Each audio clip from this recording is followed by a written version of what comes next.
Welcome to the Bonsai Society of Southwest Florida's program today on air layering. And we have Troy Randall and Jim Bremer doing a program for us here shortly. And I just want to welcome anybody outside of our club that is joining us and viewing this program. So I'd like to start off with bonsai greetings to everybody. Windswept. What? I don't know what that very is. Enthusiastic. Thank you, team. Thank you. We're always looking forward to that part. Basically, as you all know, our characteristic here of our club is to change things up as much as possible. I would like to, first of all, say that I have a little bit of a fun fact here. It was 1 year ago this month that was the last time we met in person as a club. And then that meeting, I ended up having a toothache and was unable to attend. But I believe Gary McFall did a demonstration on pot making, I believe, if I'm not mistaken, from last year. So it's been a total of 1 year that we've had 12 Zoom meetings, and I feel they've been very successful, and we've managed to keep a good part of the club involved and active. Probably not as many as would like being in person based on our technical abilities as a club. But anyway, I'm going to move on here and have the business section at the intermission between the two programs. And Jim, if I'm not mistaken, is Troy up first? Troy is up first. Troy, Yay. I'm ready as I'm going to be. I have a plan, but it's probably going to go sideways. So, all right. Well, we'll talk about you later. Yeah, exactly. So, you guys ready? Yep. We're ready. All right. Let's have it. So, we're basically going to talk about plant propagation, which basically means what you need to do to create more plants. There's two methods to this. There's asexual propagation, which is done via like tissue cuttings, root cuttings, division, things like that. And there's also sexual propagation, which is via seeds. And that's pretty much what my first discussion is going to be about, is seed germination. In woody plants in particular, there are requirements that must be met for seeds to germinate. These could be certain temperatures, levels of moisture, plants being exposed, or seeds being exposed to fires and even floods before they germinate. Some seeds must pass through the digestive tract of animals, actually, before they can germinate. So what I'm going to do now is I'm going to eat some seeds, and then in a little while we're going to collect them later. But I'm going to pass on that now. Was that a pun? Pass on that? Another weak one. So in our world of bonsai, you can collect seeds and try to germinate them, but the issue with that is going to take a long time for them to turn into some nice specimen. The only plant I can think about that would be worth doing would be the desert rose, the adendium. They're easy to germinate. I even had one flower about a year ago in my backyard, and the wind blew the seeds everywhere, and I found some of the seeds, collected them, forgot to germinate them, so they died. But a few weeks later, as I was herbiciding my backyard, I found a little seedling in the corner of the yard that had popped up on its own, and it was just literally sitting on top of some gravel, and somehow it took root. So that might be an idea. If you want to germinate something for a bonsai piece, that might be the way to go. I would say within about 2 years, you could probably have a nice seedling. 5 years, have a decent tree. 10 to 15 years, something that might be a showable piece. Otherwise, anything else you're going to germinate is going to take forever to turn into some nice piece. So that's why I prefer cuttings over seed germination. So with that said, there's ways you can manually force germination. One is scarification or scarification, and the other is stratification. Scarification is when you take a seed that maybe has a hard shell and you cut through it lightly through the first layer to where you get down to the embryonic part of that seed. Soak it for several hours, and then you can sow it. Or stratification means where you have to expose the seed to cool temperatures of about 35 to 40 degrees in a moist environment, and then you can sow it. So there's so many variables in seed germination, and that's basically the two we're going to talk about. Well, I'm not really going to talk about it, but that's what you have to do. You need to look into the germination rates of the tree or plant you're trying to germinate. You're just going to have to look at it. Some of them need all these requirements. Some are easy. Some you stick in the dirt and they grow. You're going to do a little research before you start germinating. If you do decide to collect seeds, then you're going to want to keep them in a dry environment. You can keep them in a Ziploc bag in a cool place until you're ready to germinate them. Sometimes they won't be able to germinate until spring or summer. So you collect the seeds in the fall, you keep them in the refrigerator in a Ziploc bag until that time. So that's about collecting seeds. We can now talk about the soil mix. Basically what I have behind me is some fine vermiculite and peat moss. So I took about equal parts of each and created a little soil mix. There's different methods you can use in order to germinate your seeds. I purchased this little tray from Lowe's or Home Depot that comes with a nice pattern. It comes with a reservoir that holds the water, and inside this tray there's a little stand on the inside that keeps the tray from sitting in the water, and a wicking mat. So this mat kind of hangs down inside the water, wicks it to the pad. The seed tray sits there. Put the soil in it, put your seeds in, and then it comes with a lid, which I lost the lid. I don't know where it went. And that will hold moisture in this area to allow the seeds to germinate. If you are going to be using a used tray that you found somewhere, make sure it's sanitized. Clean it with 1 part bleach and 9 parts of water before you use it. Rinse it really well and allow it to dry before you germinate your seeds. That's one option. Another cheap option would be just taking a cardboard egg carton. This one I filled up with a seed mixture, which I have back here, the vermiculite and the peat moss. Put it in this little tray, pop your seeds in.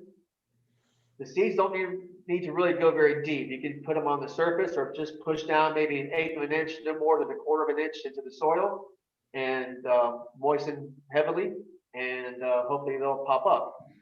Once they root in, what's cool about this is you can take these little pieces and you can cut them with some scissors and take these little pods out and just stick it right in the dirt or into another pot. And this will just biodegrade over time. Some people, if you have an issue with not wanting to mist and water this all the time, then you can take a piece of plastic and cover it, and that will hold some moisture in over a period of time. Or you can get a heavier base vermiculite, more of a medium to a hard grade, which holds a lot of moisture. You can sprinkle that layer over the top of this, water heavily, and that will hold moisture in for a longer period of time. So the idea is to keep this moist, to keep it out of direct sunlight, out of heavy weather, because when it rains, it's going to blast all your soil and seeds all over the place. So you might want to keep this in your lanai. There's some sort of shelter out of maybe direct sunlight. Indirect sunlight is great, and keep them warm. And so the best time to germinate probably would be spring or summertime. But do the research about the plant you're trying to germinate, and that will help you decide when is the correct time to do it.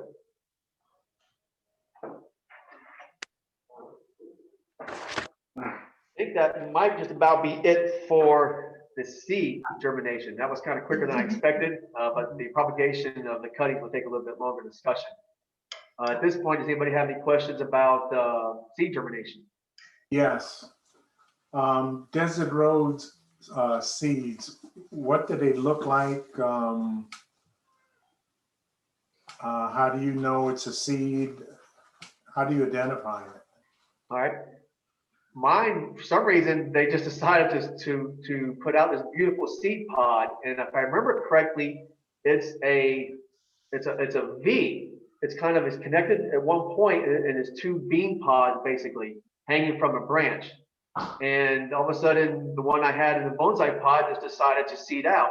So when it dried, the seeds dried, it popped open, and they are very similar to dandelions, I guess. There was a little black seed at the end with a big tuft of feathery, light cotton candy-like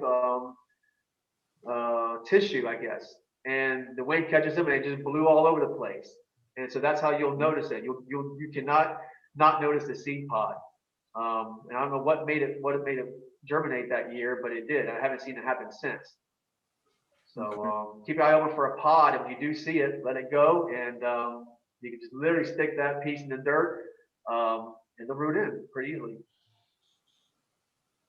Okay. So if the mind does it again, I will try to remember to bring it to the next meeting, or maybe take pictures of it and show it next time, so everybody can see what the seed pods look like. Because I have a fairly large desert rose, and and it's very healthy, but I've never seen a seed pod from it. Right.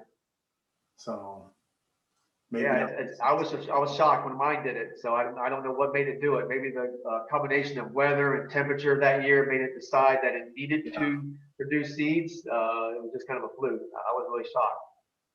Okay. So hope you'll do it again. It'd be pretty neat. And this time I'll probably try to germinate the seeds. Okay. In that particular plant, seeds will produce a better plant. You'll produce a caudex, or it'll have more of an amari at the base, the swollen trunk.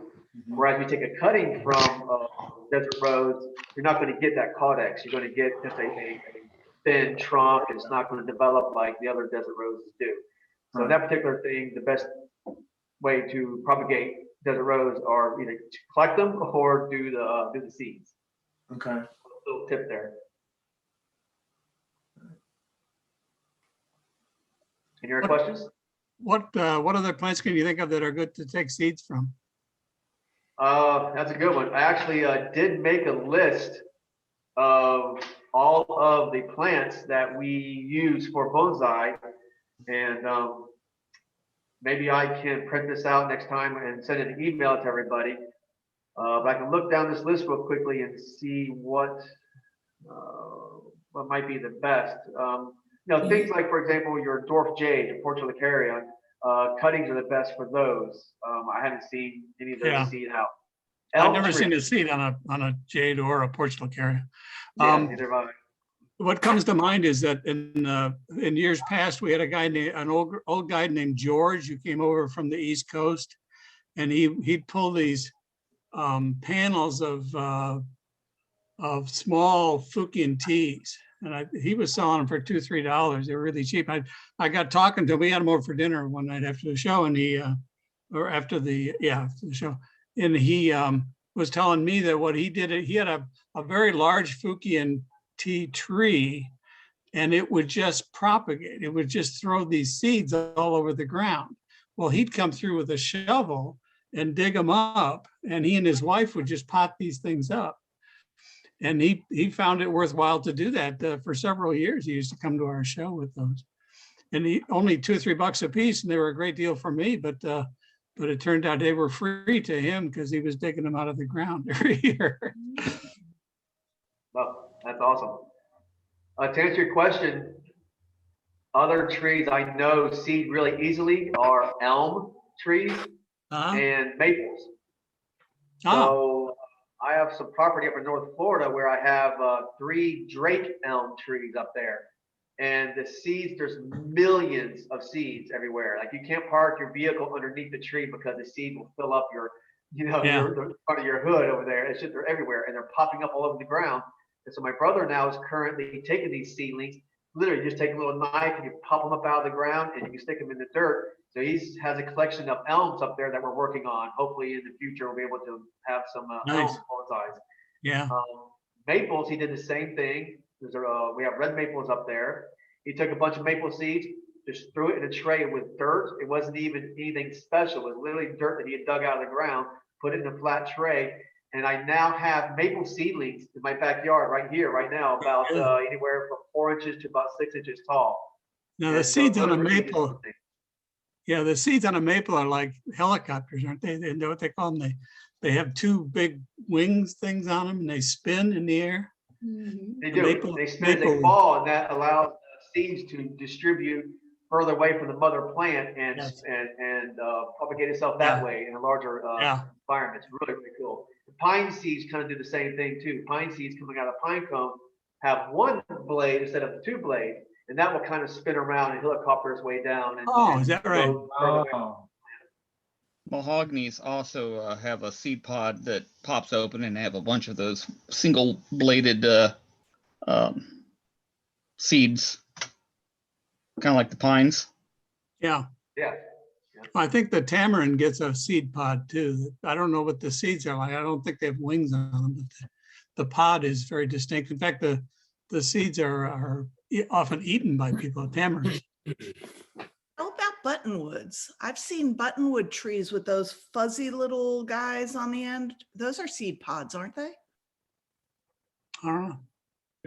They do flower because they're very fragrant. That's You the can smell it flower. when it's flowering. And I haven't watched it dry up to get the point to where I can see where the seed's coming from. They may be so microscopic that it just doesn't work.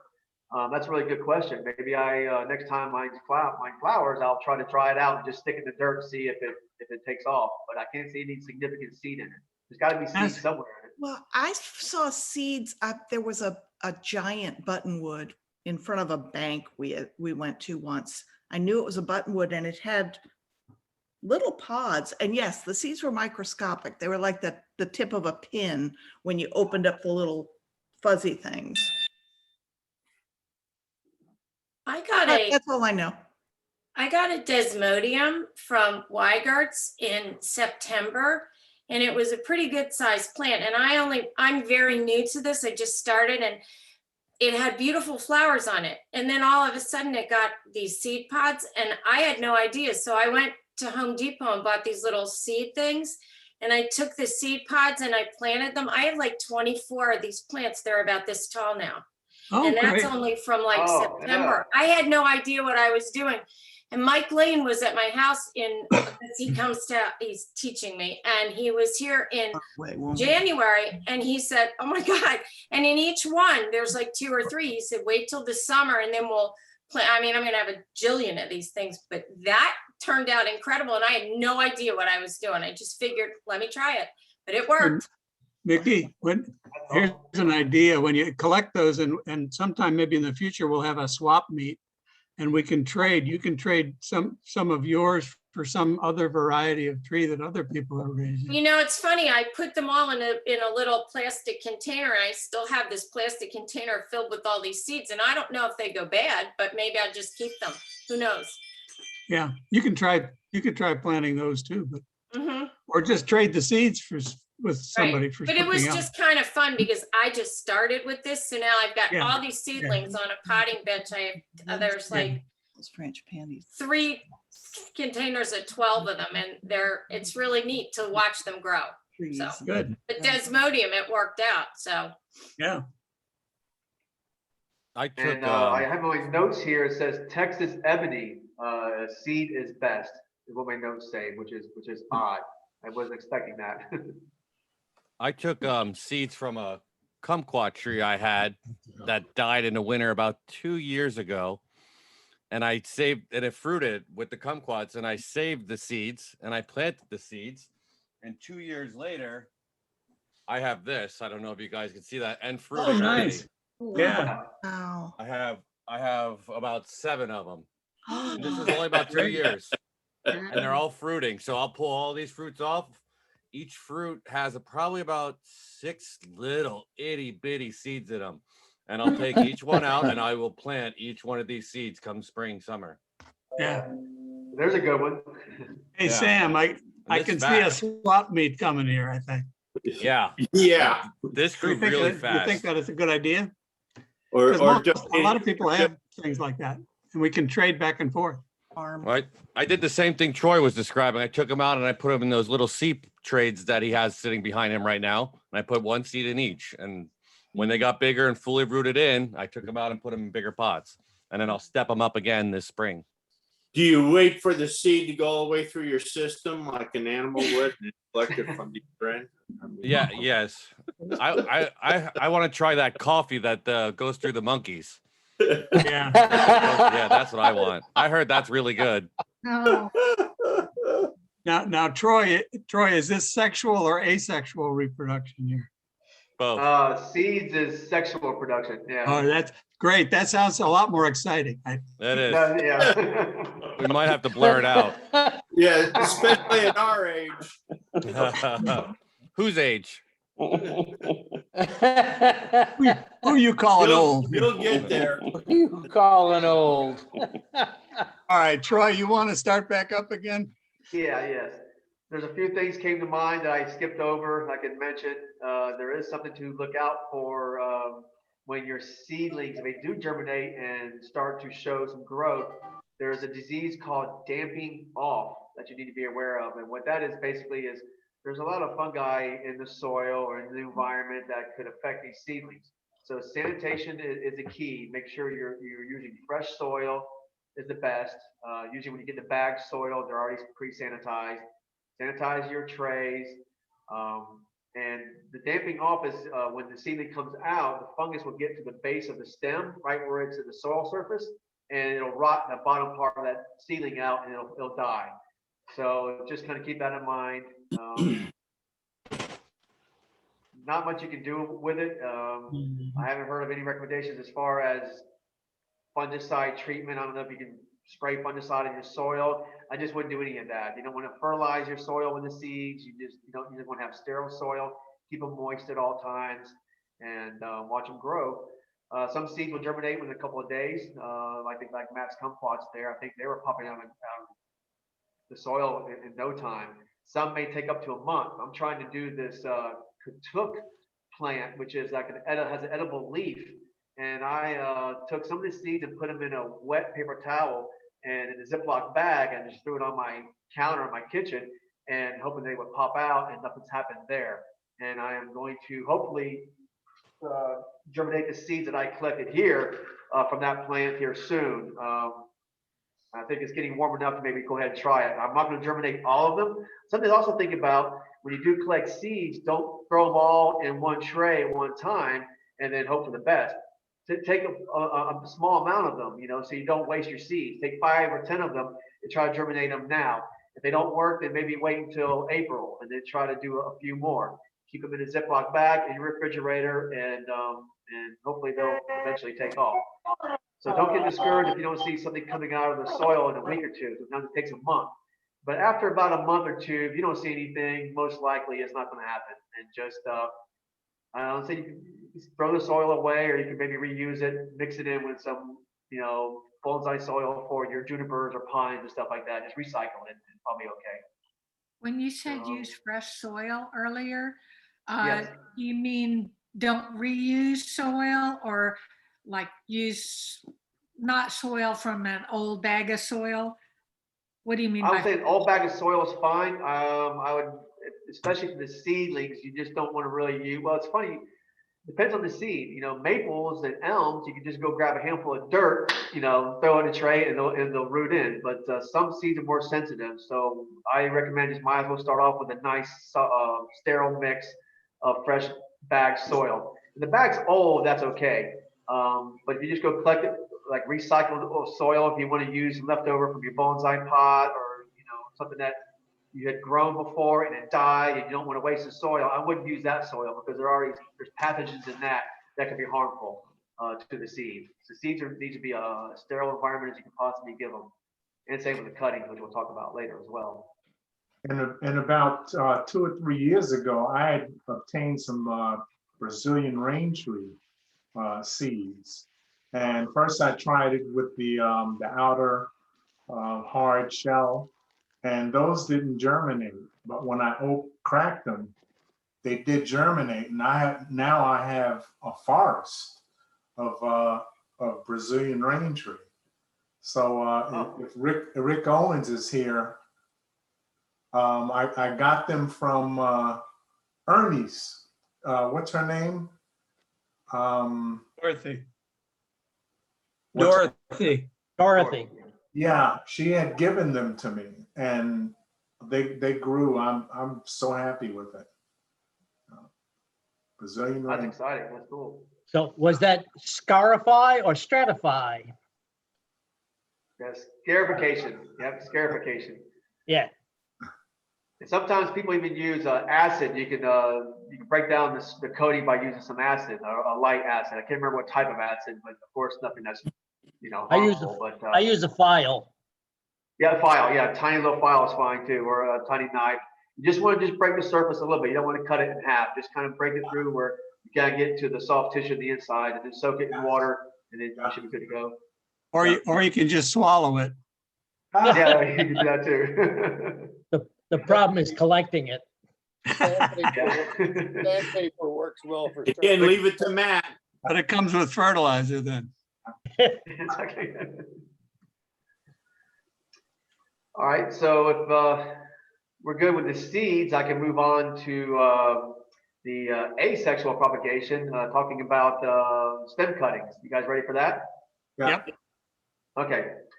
So there's many techniques in kind of doing this tissue type propagation.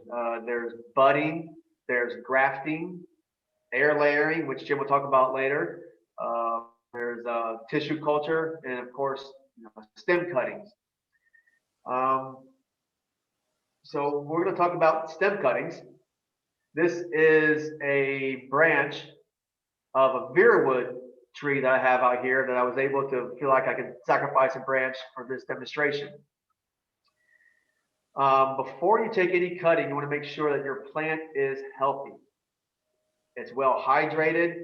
It's not struggling. You want to check for bugs and diseases and pests. Make sure there's no aphids all over it. Make sure you don't have any fungal issues. The wood's healthy, and sterilize your tools before you make the cutting. Off that same solution I mentioned, the 1 part bleach and the 9 parts of water. You can just sanitize your tools with that before you make the cutting. Also, before you make your cuttings, you want to make sure your station is ready to go. Make sure you have the tray with your soil. The soil can also be a pre-purchased bag of seedling mix that you can get from your garden centers or your box stores, or you can also mix equal parts of, I think it's peat moss, perlite, and sphagnum moss, or maybe even a little bit of soil. You can do that as well. And the idea is you want something that holds moisture, and you also want something that is going to aerate soil. When you make your cutting, you want to go ahead and make the cutting and go ahead and try to stick the cuttings as soon as possible. You want to keep this moist. If for some reason you get sidetracked and something happens after you make this cut, keep it in the shade, keep it out of direct sunlight, mist it, keep it wet until you're able to go ahead and put it into the soil. So the best method or the easiest way that these cuttings will root in, people say, is that you use the new tip growth. The new tip growth is best because it has all the sugars and all the energy, everything's happening right here. And so that's a good time to go ahead and do a cutting. Or you can do both. So what I'm going to do is I'm going to take a cutting off the tip.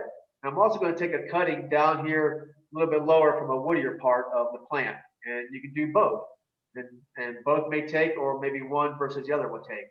As far as what's best for the tree you're trying to propagate, you need to also do a little bit of homework and see if you can find some information about what's best for that particular tree. So in the tip cutting, I'm going to just kind of start somewhere in the middle here. And the very top part here is really, really soft. I really don't need this very last piece here. So I'm going to go ahead and remove that. And the cutting needs to be about 1.5 inches, maybe about 2 inches long. And what I'm going to do is all your roots are going to come off at this node where you already see the branches emerging from. That's where all the energy on the sugars are accumulating there. So I'm going to take off these pieces. and leave some growth on top for photosynthesis to occur. You don't want to remove all the leaves because nothing's going to bring the energy down to this area here. And on your smaller leaf plants, it might be okay to go ahead and leave these 2 leaves on here, or you can also take one more off and reduce that energy demand from this twig here. If you're trying to do a cutting from a sea grape or a Hong Kong orchid, has a large leaf, you may want to cut that leaf in half and try to reduce some of that surface area and also the energy demand that leaf's trying to ask of that twig. So I'm gonna put this little tip cutting aside just for a second, and then we're gonna talk about a heavier wood cutting. And what I'm trying to do is I'm gonna look for these nodes. You can see, I don't know if you can see the nodes where, you know, the leaves were located at some point. That's where your root's gonna come out at. So I'm gonna go down here, I'm gonna take a little heavier wood cutting below that node. Get rid of this, you know, and also I took that tip cutting, right? I can make another cutting there. There's 2. I can cut down below here and maybe make another cutting. There's 3 cuttings. So you can just make a ton of cuttings from one twig. Now I'm down to my heavier woody twig. We'll go ahead and just remove this excess here, get rid of that. And on the heavier pieces of wood, sometimes it is a good idea to scar it here. So I can take a sharp little tool and I'm going to make like I'm sharpening a pencil. I'm going to do it right where that node, if you can see that, right where that node starts. I'm going to make a little slice there. And what this does is going to give you more surface area for roots to emerge from that cutting, versus just having this tiny little fresh cut right here, that wound. You know, that's not much surface area for roots to emerge from. But when you make this slice, now you're going to get a whole different area, more surface area. You can sometimes just take this one piece and stick it in the dirt and it's going to root in. Or sometimes it's recommended that you use rooting hormone, which you can get from any garden center or your box stores. If you need to use the rooting hormone, then I recommend taking your original container and pouring some out into a smaller container, so you don't contaminate your source by sticking the cuttings into your container. So you can get a small little Tupperware container, you can get a small pill bottle, something like that. Dump the hormone into that container. You want to wet your cutting, just dip it in the water, and you only need to cover the maybe 1/4 of an inch of the bottom of this plant. You just need to cover that fresh wound at the bottom with the rooting hormone. Dip it in water, dip it in the hormone, tap all the excess off. And you can also do it to the tip cutting that I made. The tip cutting, sometimes it's hard to get that cut that I was telling you about, you know, that slice, like you're sharpening a pencil. When you do that, sometimes it breaks, it's so tender that it snaps the branch. So it's not necessary, but if you think you can get away with doing it, then go ahead and give it a shot. So I'm going to go back here, and what I have is when you do stem cuttings, you want a larger tray. You want some space in your tray. This here is a little bit too tight, because when you do these cuttings, they're all going to start getting really crowded when they start rooting out, and there's not going to be much room for them to develop a new canopy or some new growth. So this is a little bit too small. I go with something a little bit large like this. You fill it up with some seed starter mix. This is just basically, I don't have any seed starter mix. I use just regular soil.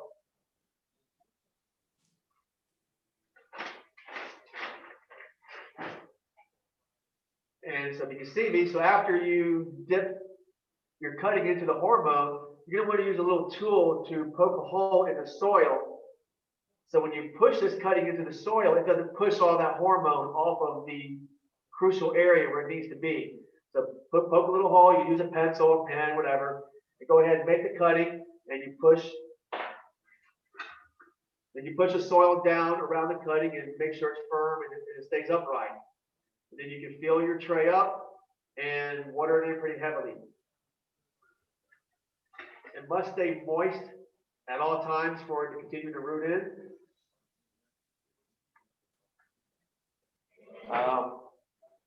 if you make your own soil mix, you can use equal parts of, as I mentioned, perlite, peat moss, sphagnum moss, or a little bit of regular soil. On your perlite can be really dusty when it comes out of the bag.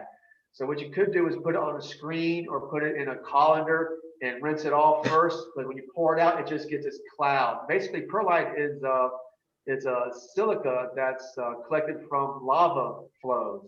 And so they take that ore and they expose it to high temperatures. And basically the water in the ore will evaporate and pop and make little popcorn kernels. And that's why you get the little white perlite. And so it also gets dusty as well. So you don't really want to breathe that dust. I recommend rinsing the perlite before you make your soil mix, before you do your cuttings, get it all prepared. The peat moss also is somewhat hydrophobic. When you get it out of the bag, it's hard to get that stuff wet. It just, you have to almost soak it. So I recommend putting the peat moss in a container, maybe submerging it in another container and let all that get wet and absorb the water, and then go ahead and do your mix. That's a kind of a little tip there. When you are finished with your cuttings, you're going to want to keep these wet at all times. Keep them misted. Ideally, you're going to want to mist it every 5 to 10 minutes, which is kind of ridiculous. So that's why people have greenhouses and mist houses when they do actual propagation like that. The only recommendation in a residential application like you guys will be doing, you might want to just keep it in your lanai, keep it under your pool cage or out of the weather so the squirrels and birds and high winds don't blow over and ruin your cuttings. And don't touch them. After you root them, don't sit there and pull on it and see if the roots are out. Just leave them alone for about a month and then they'll start rooting in. When you start getting some significant growth at the top and you start seeing them really grow and become like little miniature trees, then you can kind of start seeing the roots coming out of the bottom of the pot. All these pots have holes in the bottom of it. And if you start seeing roots coming out of here and you tug on and it seems pretty firm, then you probably can take that cutting out and it's time to step it up. You can squeeze the bottom of that little cup there as you're pulling on it to make sure you don't rip that cutting from the root ball, from the root system. So just be really gentle with it, or you can tip it upside down and shake it out and repot it that way. Let's see. One good reason I like to mention about doing stem cuttings is that you're going to get an exact copy of the parent plant when you do root cutting, or when you do cuttings or tissue culture, air layering, grafting. That's the best way to get an exact copy. Seeds, you're not going to get an exact copy of the parent plant because there's too many variables involved. And so, for example, I would use the Hong Kong orchid tree. There are pink flowers. There are pink and white flowers. There are some that are more white. So if the little insects are flying around and they're landing on all these 3 trees in your neighborhood and they're landing on your tree and you collect the seeds, well, those seeds may come out pink, white, or pinkish white. So you're not going to get a true copy of that parent. But you can't go wrong with taking the actual culture of tissue culture or air layering, grafting, and cuttings. So that's kind of a little tip there.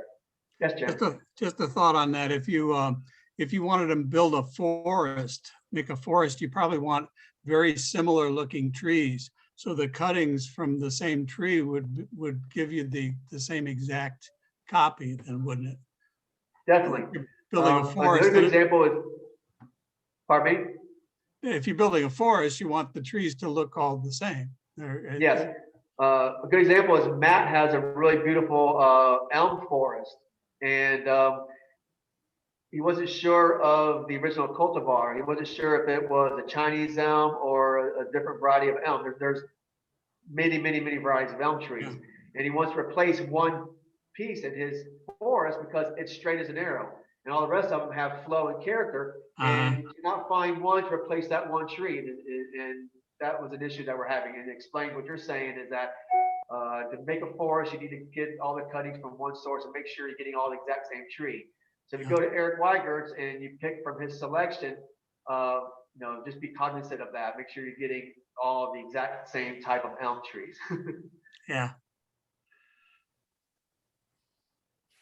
Sorry, didn't mean to interrupt you. You're muted. Troy? We can't hear you. Troy, How's that? That's There you better. That's weird. I don't know what happened there. I think that's about it for me. Okay. So if anybody has any other questions, Troy, yes. uh, a woody cutting for any ficus, or can you gonna be able to propagate that the way you just described? Or do you know that specifically? No, I Right, think a neighbor wood had- cuttings. I'm sorry, the neighbor down the street, I don't know, the caliper's probably about 3 inches. And they had just taken the whole thing out, and there was a portion that had quite a bit of growth from it, but they had cut it off at an angle below that. And then it had, leaves and all above. It was probably about a 1 foot length or maybe 18 inches. So I just, I stole it from the junk pile and stuck it in in some my potting mixture. Any comments on that? I don't know what kind of ficus it is, of course, but I'm pretty confident it is a ficus. Anyway, Yes. any recommendations on that? I just did that about a week or two ago. Ficus are ridiculously easy to propagate that way. I have 2 pieces in particular where there was a long branch of a ficus that I cut, and I literally was going to do something with it later. I was going to propagate it, and so I literally stuck it into a pot that had a bald cypress in it. I literally stuck it in the dirt and just laid it there and forgot about it. It rooted in. I can even go and grab it right now and show it to you. It's almost 5 feet long. So I did not reduce that cutting down to little pieces. I took a stick, stuck it in the dirt, and it grew. I also took another chunk. It was about maybe 1.5 inches diameter, a stub. It was about maybe 3-4 inches long with a tiny little bit of green growth on it. It was a Benjamina, I believe. Both of them were Benjaminas. And same thing, I stuck it in my yard next to some irrigation line where the irrigation kind of bubbles out and waters the trees in my yard. I literally stuck it in the wet dirt there. It rooted and took off. That was 2 or 3 years ago. And if you have 1 second, I'll walk outside and grab it, bring it back in and show you what it looks like now after 2 or 3 years. You're interested in seeing it? Oh, Yeah. I would be, thanks. Hang on. Hey, Rick, let me suggest something to you. When you say, is that going to work? I would propose to you that you try it. I mean, what the heck, what can go wrong, Oh, no, I did that. It Yeah. was when they had, looks like they just cut the whole thing out. Yeah, And it was laying, to be picked up by the trash. And they had the portion that I picked up or that I brought, the base of it was cut like at say a 45, 50 degree angle. yeah.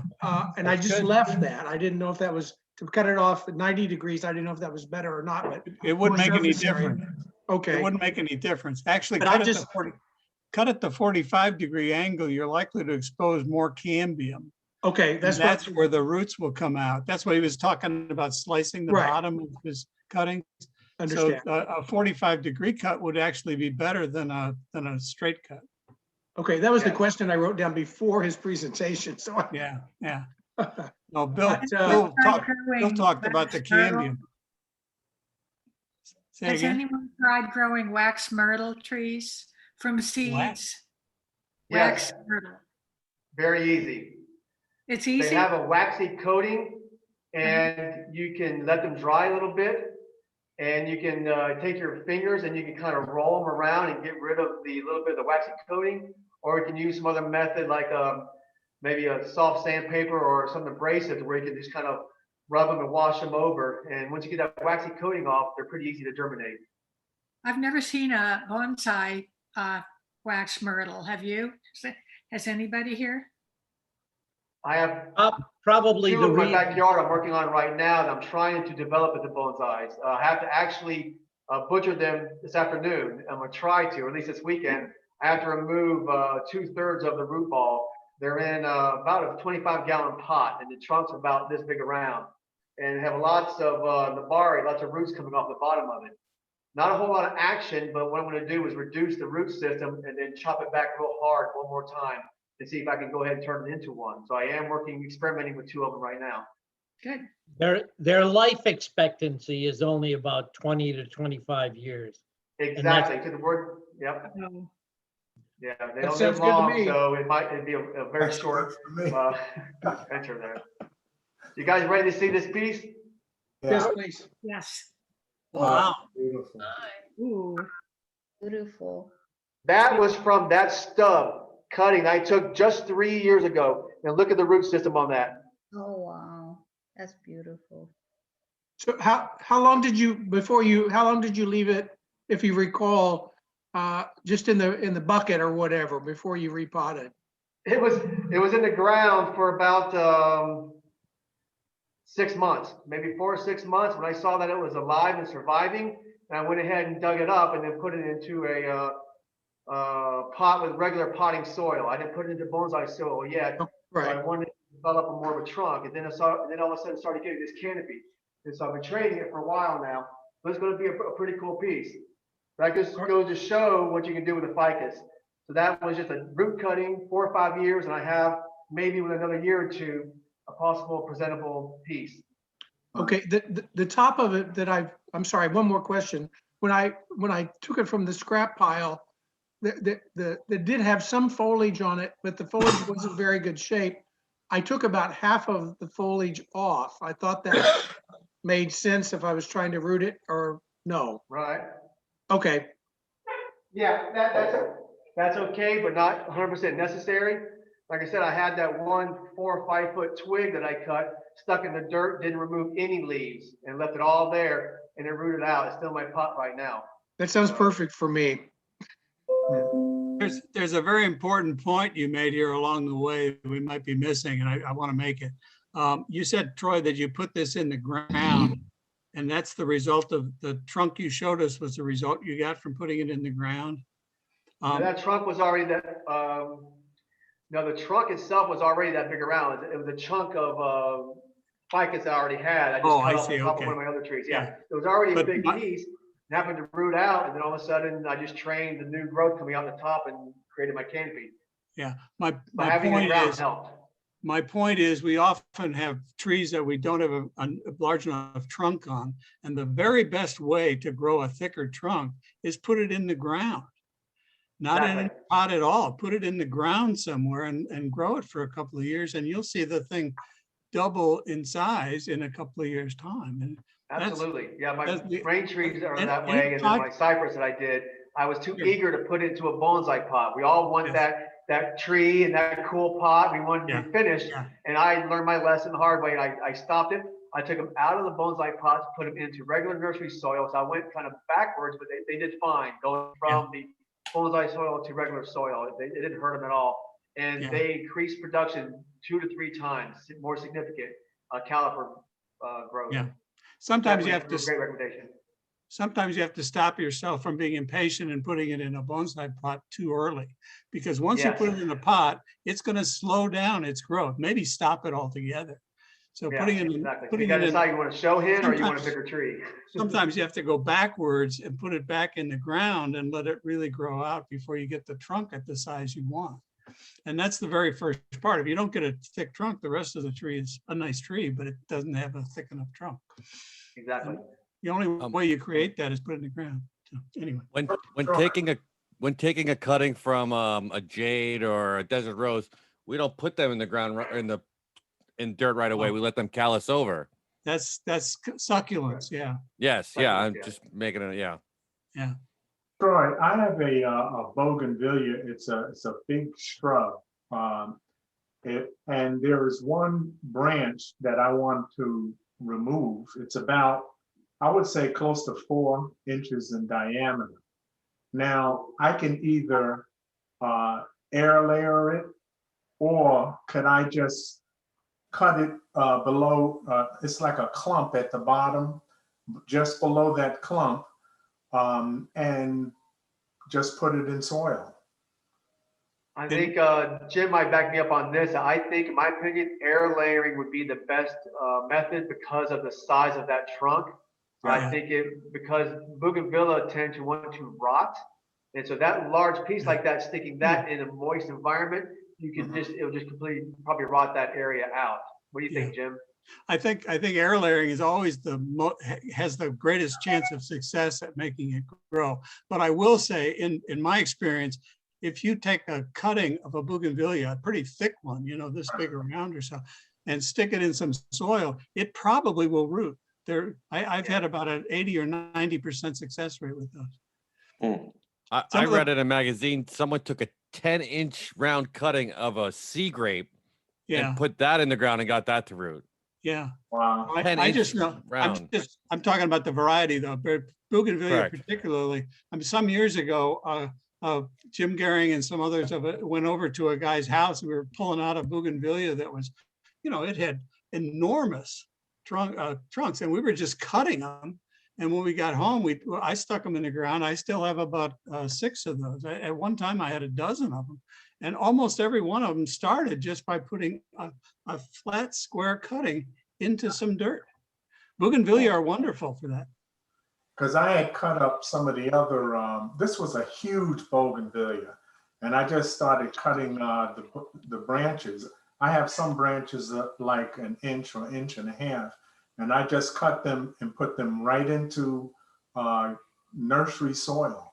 Yes. And I could see already, and this is only 1 week ago, little red buds getting bigger and bigger.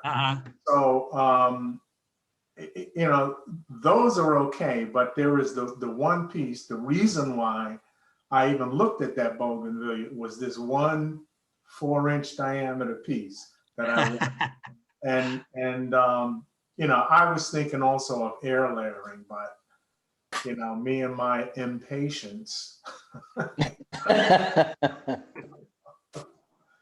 So I'll air layer it. Okay. Your chances will be better, but I'm saying I've had very good luck with bougainvillea just starting from cuttings. Hey, I have a quick question. Yeah. If someone, I did that with a Brazilian rain tree. I planted in the ground for probably 1.5 years, and it did get a lot bigger. I know. Is that the problem?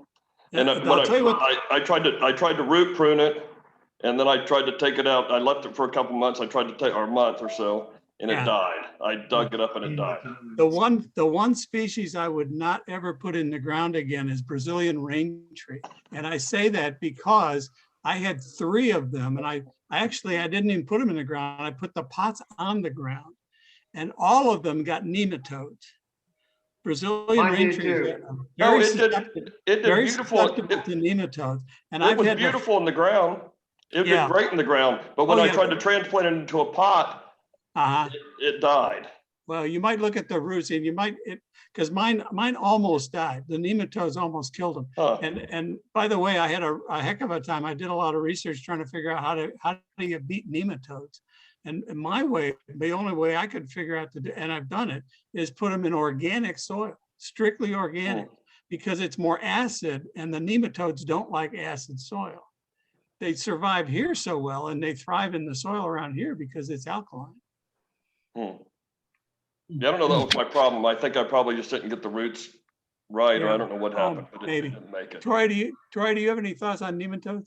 Just yes, I took cuttings of my Brazilian rain tree, and I have right now about 45 of them or so that successfully took. But as I was taking them out of this tray back here, is one of my old trays that I used. I was pulling them out. It was the root knot nematode, and you'll see little rough little balls, I guess, hanging on the roots. Bumps. And, in Brazilian rain tree, and I didn't have them on the soil. I had them on gravel in my backyard, and never would have thought nematodes would have gotten in there. It wasn't even sitting in dirt. It was literally on a 4-inch layer of crushed shell and gravel, and they still got in there. And so when I realized that, I'm like, oh no. So I took and sanitized my pruners, and I actually, every cutting that I pulled out and saw it, I removed the little the galls, and hope that it's going to recover. As far as treatment goes, I don't think there is anything. There's not like a nematicide that worked. It was banned 20 years ago. And from what I understand, and I heard that there is now maybe a fungicide. And it's funny you asked this, Jim, because it's happening with some plants here on the farm where I work at. that we Yeah. had some bamboo that had issues, and we don't know what to do with them. We can't ship them to Texas anymore. So what we're going to do is probably apply this fungicide, and apparently fungicide and something in that will kill the nematodes. That's Maybe, the next step yeah. that we're going to Yeah, take. If what I that read, works, then I'm definitely going to come back to you guys and let you know what that product might be, Yeah. and I will use it myself on my plants. what I found on Wikipedia was that the nematodes really thrived in alkaline soils. And that's why I tried the organic, and it does seem to work. I've had to repot them 2 or 3 times in organic soil and throw out the old soil, but they seem to be coming back. But now the one tree I won't put in the ground, after encouraging people to do that, the one tree I won't put in the ground is a Brazilian range. I potted my little seedlings up in 1-gallon pots, and I used a heavy pine bark soil, which I have access to here at the farm, and That which would is very acidic. So I'm hoping that Yes. that actually what I will do is I will take those pots out and see if that nematode continue to thrive, and maybe just the acidic bark and the decomposition of that bark might create enough acid to Yeah. keep them from Yeah. reproducing. That'd be The really more interesting to find out. Organic soil is more acid, and that's what they don't like. I think that's Yeah. what the nematode doesn't seem to work in. So that was a good approach. That's Anyway, cool. you want to, Sam, do you want to do your business meeting now, or Certainly, are we done there with Troy? are you that? done, Troy? Are you finished, Troy? I'm done. Yes, thank you. Thank Finally. Thanks, Troy, Troy. thank you very much, buddy. Thank you. Good presentation and lively conversation as well. Right. So basically, I don't have a whole lot, which everybody ought to be glad about on the business. Yay. Yeah, for a change, huh? I can't go on. Anyway, Judy put out another good newsletter, and I'm really glad for all the hard work that she's doing. Judy's been a bit under the weather, so she's not on today, but she's still troopering through taking care of this for us. And I'd like to thank her for that. I'd also like to thank, I hope everybody enjoyed the interviews with Judy and Rick Hawk, and found out a little bit more about our members in our club here. And like Judy going to Hawaii, I didn't know that, and that'd be interesting to find out more about that when we get a chance, where she first introduced to it. And then finding Rick Hawk in the middle of Oklahoma, finding out about bonsai was pretty good. And Rick, I had no idea you were a veteran for 27 years. I haven't been a veteran for 27, but I was in for 27. Same diff? Yeah. All right, buddy, that's great. We Thank you. appreciate your service. Thank you. And also, I'd like to thank the contributors to the bulletin board. The idea here is we're trying to keep up with the constant contact. And again, being volunteers in a lot of these positions that we're doing, Jim and others have fed information. Like this past month, we've had Arnhem and Ham have sent information of things that they found interesting and passed on to the community bulletin. And what we're doing is we're aiming for the first week of the month of coming out with our newsletter. So if you have anything that you're thinking about, you'd like to see or find in our newsletter, reach out to the board members and let them know so we can get that information put together. And also the bulletin board we're putting out in the third week of the month prior to our meeting as a reminder for everyone that the Zoom meeting is coming up. And also anybody that has stuff like they want to share, like we have from Arnhem and Ham this month. Also, if you're putting out, you got something for sale, that type of thing. So, and I'm not talking about your old car either. I'm talking bonsai related, please. And no recipes from Dave Bovio. So anyway, you can reach out to any one of us and we'd appreciate it. The other thing is I hate bringing this up again, but membership drive just to give you all a heads up, it's been a tough year to keep everybody going and keep everybody involved in this particular manner. There's some longtime members we haven't seen in a while, and I've been doing my best to try and reach out to them through either text, email, or phone calls. And we've had 3 of our past members resign their membership this year, and another one I suspect because of lack of inactivity on his part. But we also have 13 active or semi-active members who haven't renewed their membership either to the club. So just a reminder, if you're aware of that fact, please take care of that situation so you can continue getting the newsletter from the BSF, and also for us to know that you're still involved with the club. So it's kind of important. But if you're not getting the newsletter with the BSF, you've paid your dues, we've got to show you on the roster. And if you're on the roster, you'll get the BSF newsletter, which is a quarterly thing.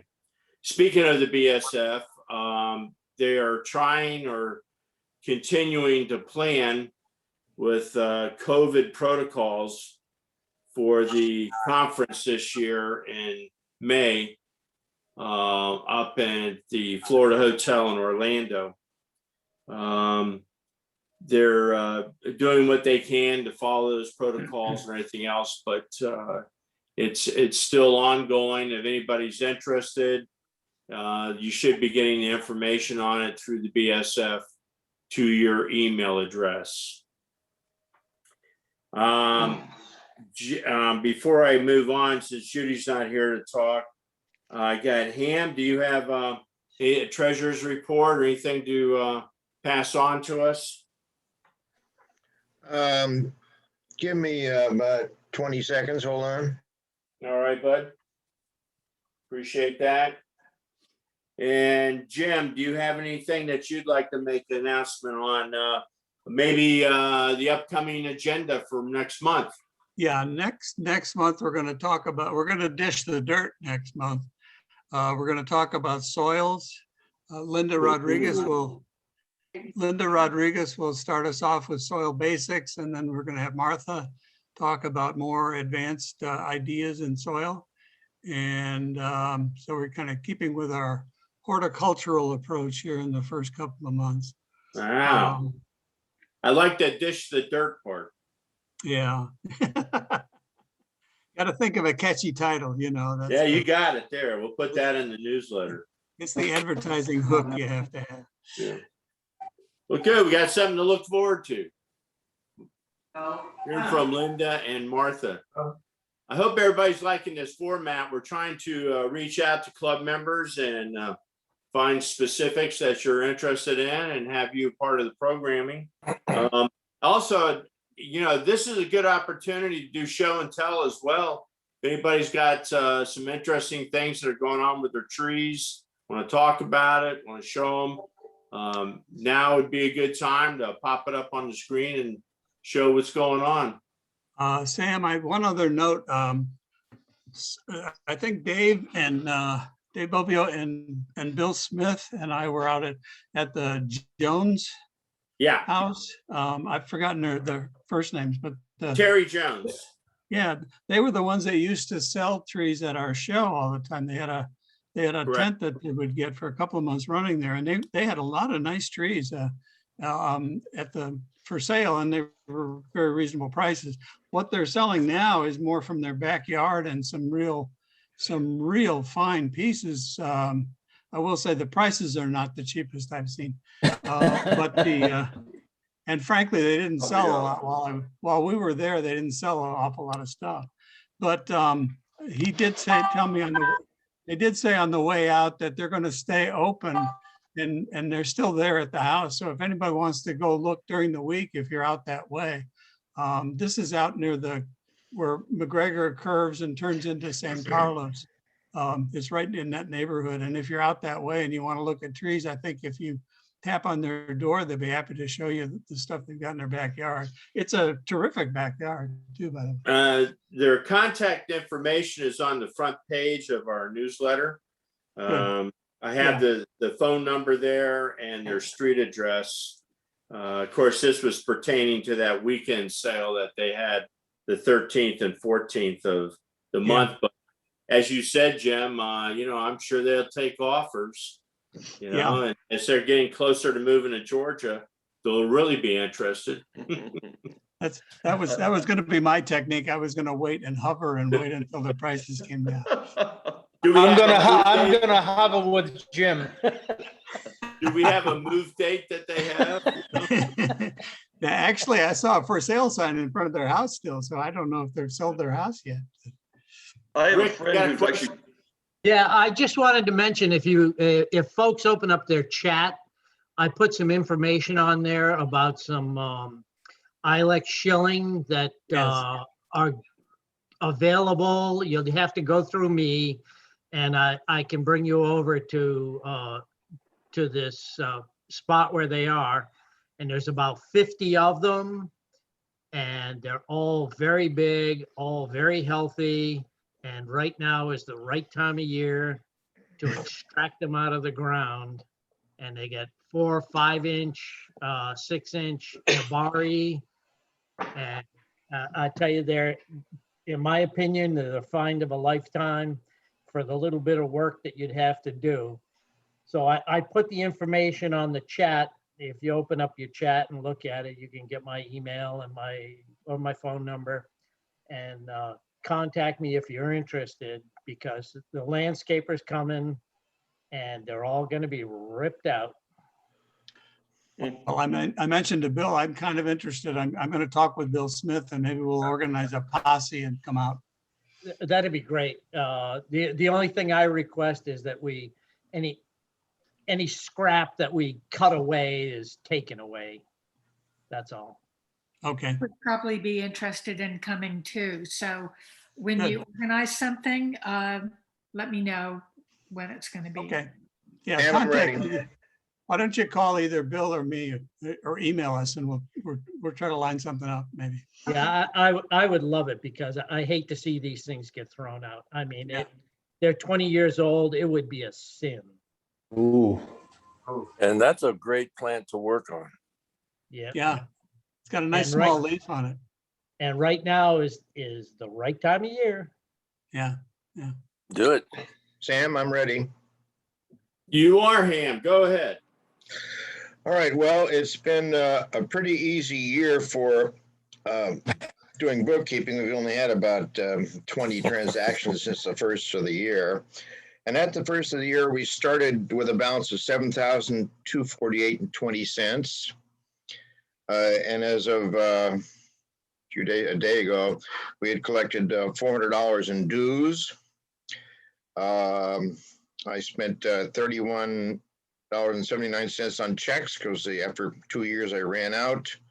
I had to do the 2021 corporate registration with the new officers. That was $61.25.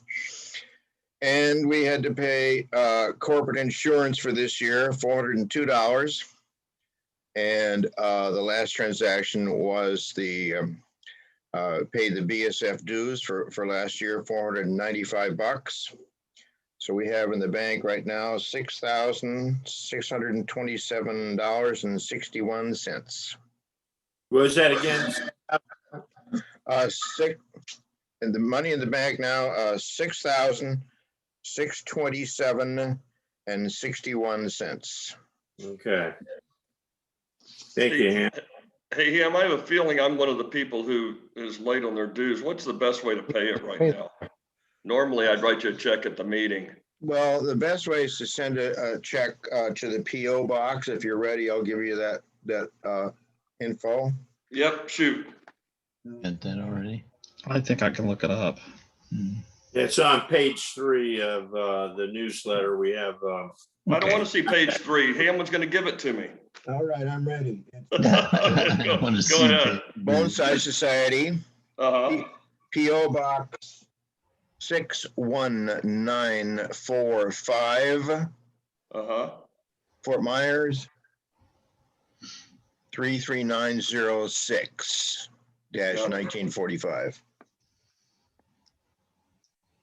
1945. Well, the 7-digit zip is 339. Oh, yeah. And what's the due amount again? The dues? 45 for single. Got it. I also have a friend who I think she's gonna join. She's actually bought some of the trees that you guys were talking about at that house off of, I guess it's near Iona. Good. What's the best way to get her involved in this format? You know, Well, what go we're to doing. go to the website and the membership, click on About, and there's the membership form, print it, Okay. send a check to that same PO box, and she's in. Okay. Yeah, And then she'll get a notification as to these meetings, an invitation to attend Zoom meetings. Okay, you guys will like her. Okay, great, thanks. Good. We'll like her better than you. No doubt. That's for sure. Thank Sam, you, I'll let her know. Sam, before we go on to Jim Bremer's, I'm going to hit pause for a 3-minute bathroom break, if that's okay with everybody. Sure. That's fine. The coffee's hitting home. I'm going to hit pause right now. Move on. All So right. watch your language. Yeah. Just one thing before we start the second half program here. If everyone would please mind their mics. Sometimes people are talking in the background and interfering with the program. It's okay to ask questions and be a part of the program, but just mind that your mics are open if you're talking with the wife or the puppy or whatever else is going on there. So, okay, Jim, take her away, Mr. Jim Bremer. All right. Continuing with our theme of propagation here. And we heard all about the sexual propagation from Troy. That was exciting. This is a I want photos next time. Some of you guys may go to sleep now. This is asexual stuff here. So. But I'm going to talk about cutting up trees. I'm Jim Bremer, the cut up here. I'm going to tell you about a technique called air layering, and many of you have already done this. I'm sure it's probably pretty boring to you, but some of you have not. And I'd like to demonstrate with some pictures how this is done. Air layering basically is just a method of rooting a part of the tree and detaching it eventually while keeping it alive. It's a little different from the cuttings. You just cut off the thing and stick it in the ground. In this case, we actually try to get a root started on a part of the tree and then detach it later when the roots have come out on the tree. If Ham wants to put up our slideshow. Very good. Now, I thought this is a piece of a Green Island ficus, and actually it's only half of a very large one I found in the bargain basement part of the nursery over here. I'm not even sure why I bought it. I don't even like Green Island ficus, but this one is a piece that, a section of it that had a couple of things that are common problems. One is a lack of taper in most of these branches, and it also does not have much in the way of movement. So I was thinking that maybe just the top part of that tree would be a better bonsai. And then I got to looking at it more closely. You'll notice the one on the right here, the branch on the right, is actually split. It broke some time ago, started to heal, and it's actually still alive. But I was thinking I didn't really want that on the tree when I designed it. I wanted to remove that part. So this looked like a pretty good candidate for air layering. You can do a number of things with air layering. One is the propagation. Of course, you're creating more trees. One is to reduce the length of a branch. As I said, these are excessively long. A third is to reduce the diameter. In fact, you can eliminate reverse taper by using air layer procedures. And finally, you can take extract an attractive portion of a tree that you have in your yard or in another pot. If you see if you really like only a part of that tree, you can take that portion of the tree out by air layering it out. So there's lots of things you can accomplish with this. You want to go to the next slide?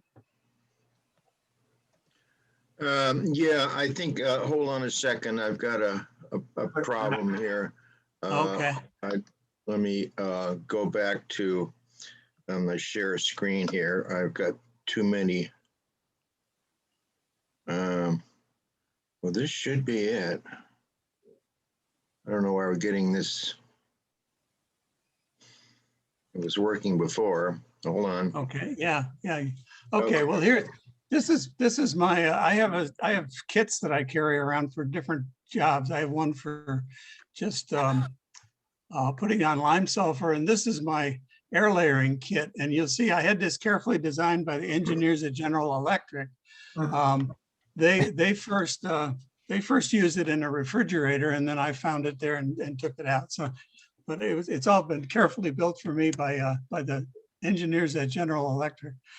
Anyway, you'll see my kit contains a number of things there. One, the obvious thing is the sphagnum moss bag at the top. There are also a number of attachment pieces there. The yellow is duct tape. The green stuff, the green spaghetti there is twist ties. There's a scissors under there, and below that, and a knife and some other pieces. And mostly the black plastic, which is part of a trash bag, actually, that I started cutting up for this purpose. But anyway, that's the stuff that it's good to have on hand if you're going to do this. And I like it in a container like that I can just schlep out to the yard and take it right to the tree. If we can go to the next one then.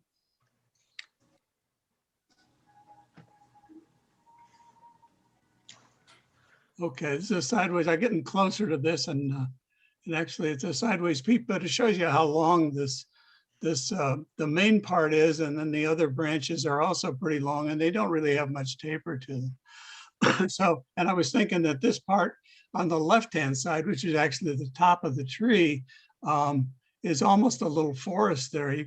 I could take just that part of it.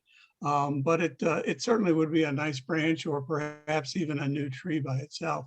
Yeah, thank you. The next one, I'm showing you a portion of the tree. This is the start of the process as I often do it. I'll put the piece of plastic around it, and the plastic has to be, the French would say blouson, loose and puffy, and have plenty of room in it, because we're going to add sphagnum moss to it later.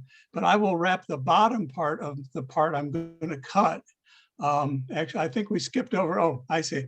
On the left-hand side, you will see one of the branches has a pink on it. If you can see that. That's, I use chalk, and I'll look at a tree a couple of times before I decide where I want to air layer it, and I'll mark it with chalk where I want to do the cuttings, which helps remind me of where I'm going. So this is the start of the air laying process. We put the plastic piece, wrap it around it, and you'll see that green line on the left-hand side there too. That's a twist tie. I like to use the twist ties, but you can use a lot of different stuff. And part of my theme here is that you can do this a lot of different ways, and I'll show you a couple of different ways of doing it if you want. You want to go to the next one? Okay, here's another way of doing it, and this involves electrician's tape. Some people just use the tape, and they'll tape the bottom of the plastic with that, bottom and top of that, with the electrician's tape. Next one.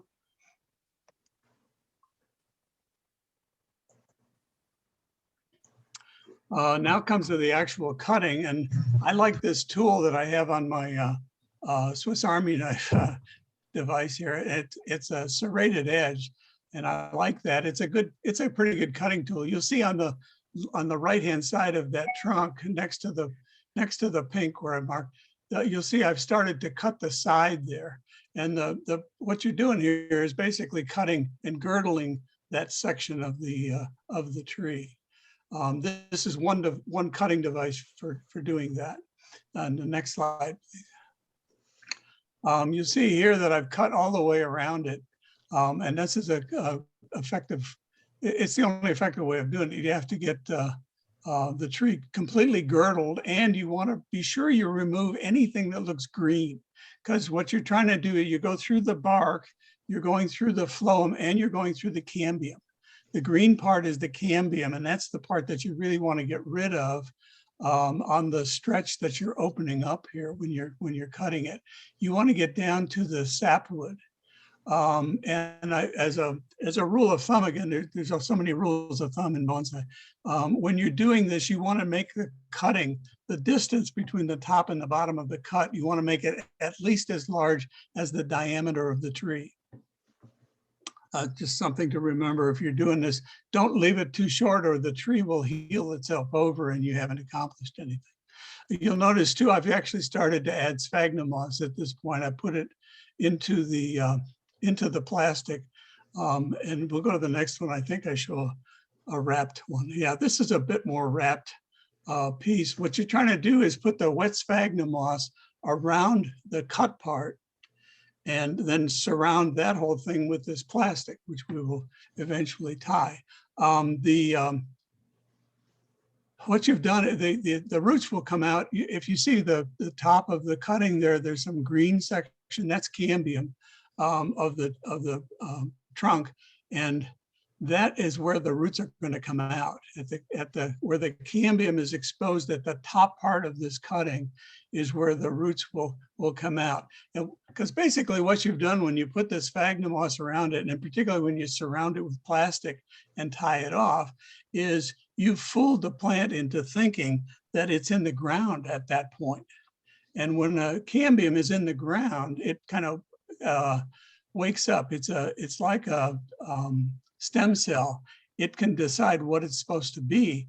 And if it's in the ground and it's dark and it's wet, it thinks that it's a root, or it should be shooting roots out. And that's what it will eventually do. So this is the almost wrapped piece of the cut section. You see there's still some loose twist tie there, which I'll use to tie off the top of the whole patch when I put it on. Next. I have a question. Yeah. So let me just understand, the slide before you had said you want to make sure in that section that there was no cambium. And Yes. then above that is where you want some cambium left? Yeah, well, the cambium, if you're taking out a portion of the cambium of a trunk, above it is going to be some exposed cambium. Okay. Okay, and actually what I kind of like to do when I'm cutting, and this is part of the business about what tools you use to cut the tree with. I like the serrated edge on that knife because it leaves a kind of serration in the cut part. If you go back to the prior slides, yeah, you see where it's cut. It's like ripped. I don't know if you can see where that is. There's grooves in it, basically. And by doing that, I'm exposing more of the cambium. You know, when Troy was talking about leaving those cuttings and he would strip the end of the cutting, he was exposing more cambium. So the more cambium you've got exposed, the more likely it is it's going to root successfully.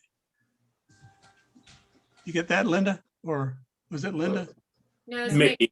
yeah, I do. Mickey, okay. Yeah, now it makes sense. Thank you. Okay. Yeah, you want to expose cambium, but below it, you don't want to have any cambium exposed because you got to convince this tree that this is the bottom of you. This is your bottom. Jim, do you use rooting hormone on that? You can. I don't do it anymore. I used to do it religiously, and frankly, I found that I got just as good success without. It's rooting powder is an acid. It's indobutalic acid, and what it does, it acts like the hormone. Going back to Bill Smith's talk, he was talking about auxins. The top of the tree produces auxins, which it sends down the trunk, and one of the things it goes down to the roots and tells the roots to grow more roots. That's one of auxins' functions.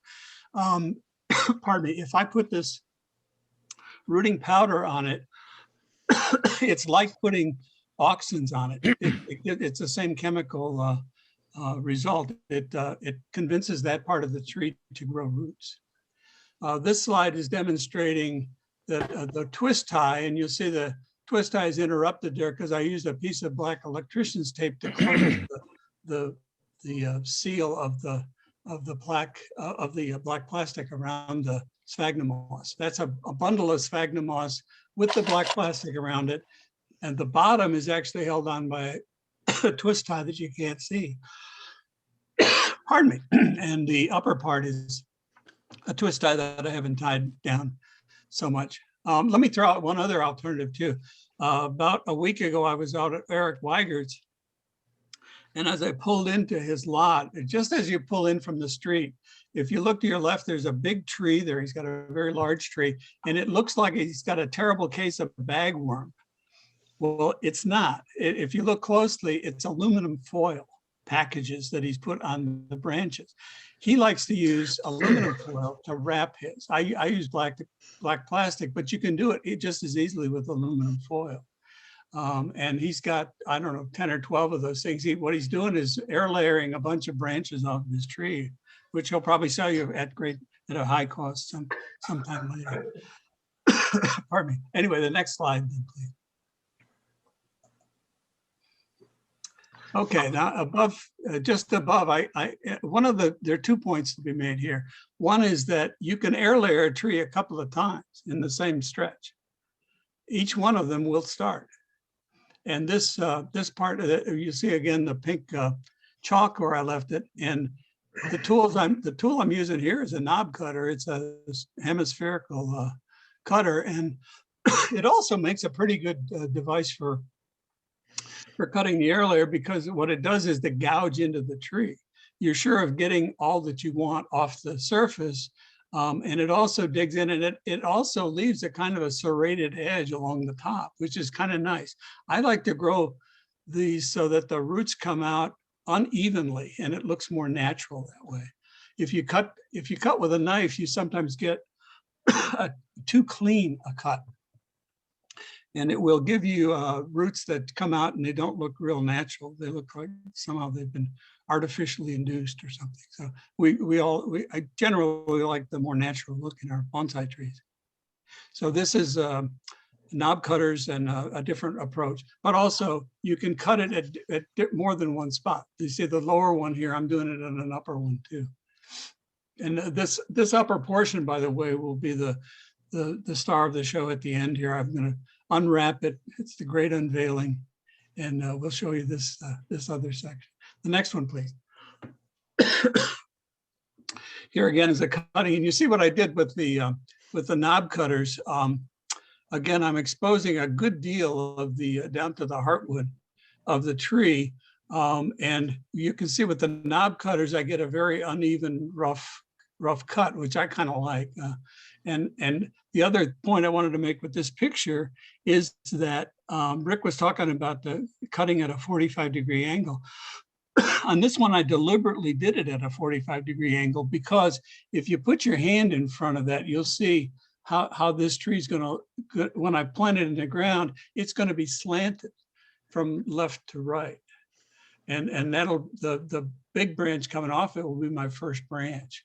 And in fact, I plan to cut this right here. I mean, you can envision, you can cut the first big branch on the right-hand side there. I plan to stub that at about one inch or so, and then grow that out as a tapered and ramified, and perhaps with some movement in it too. So I'm already kind of growing this tree in my mind a year from now while I'm doing the air layer. But the cut here is, you'll see it's at an angle. It's an angle for that purpose. Next slide. Okay, now this shows the two different bundles. I didn't want to have to show you the sphagnum moss application. It's the same stuff. Now, one of the things, again, I'll throw in some little thoughts like this. I leave the top of these open a little bit. I still do. There's a couple of things going on here. One is that, pardon me, if I leave the top a little bit loose, when I water the tree, I'll run my hose up above this and put water in from the top. I like to keep the sphagnum moss wet, and because it will root better if the sphagnum moss remains damp. Now, I recently saw one of Bjorn Bjorholm's videos on this, and he mentioned that you really don't have to water these because the tree is actually continuing to push water up from its roots into the cut part. At first, I thought that was strange because you're cutting through all the stuff, but the fact is, inside what you cut through is the phloem, which is the outside stream, the stuff going up and down, the cambium layer, and then behind that is the xylem, and the xylem is the tissue that brings the water up from the roots into the tree. So if I've done an air layer, yeah, I think Bjorn's right. The water is still being pumped up from the roots into that bagged portion. It's keeping the sphagnum moss damp.